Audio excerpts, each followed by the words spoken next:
Dobro jutro drugari, danas pravimo jednu odličnu gibanicu. Verujem da većina vas sigurno nije jela ovu kombinaciju. Sve što nam je potrebno: kesica praška za pecivo, 3 jaja, pakovanje kora od 500 grama, čajne kulena, čaša jogurta, 500 grama sitnog sira i ulje. Prvo što radimo, u posudu sa sirom razbijamo 3 jaja. Odmah dodajem jogurt, malo ulja i prašak za pecivo. I viljuškom sve to lepo promešam. Uzimam okruglu tepsiju i sipam ulja onako malo više na dno i razmazujem.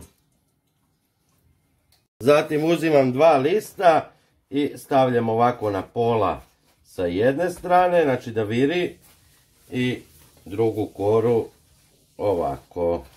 I u jednu šoljicu sipajte malo vode i ulja da premazujemo kore. Znači najbitnije je da kore budu lepo natopljene. I uzimamo još jedan list, stavljamo unutra, znači ništa više ne ide s polja, sad sve ide unutra i isto malo nauljimo. Kad ste to uradili, uzimam mase ove i slobodno ovako da lepo ima svuda u krug. Onda uzimam kulen i ređam preko ove mase, znači svuda ovako u krug sa malim razmakom. Stavljam koru preko, znači lepo da uđe unutra.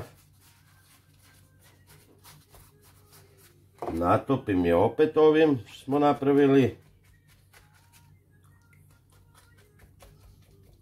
I ide još jedna kora, isto unutra. I isto natopimo. Opet stavljamo fil preko. Znači slobodno da ima ovako malo više. I sad stavljam čajnu kobasicu preko ovog. Kad smo to poređali, ubacujemo ove kore što vire s polja unutra. Premazujemo isto ovim. I stavljamo preko, znači 2 lista kore spojeno, ide unutra, znači sve ćemo da naguramo unutra lagano.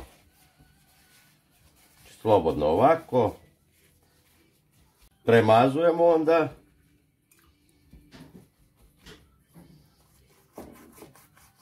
Preostalu masu stavljam preko, znači svuda da ima slobodno.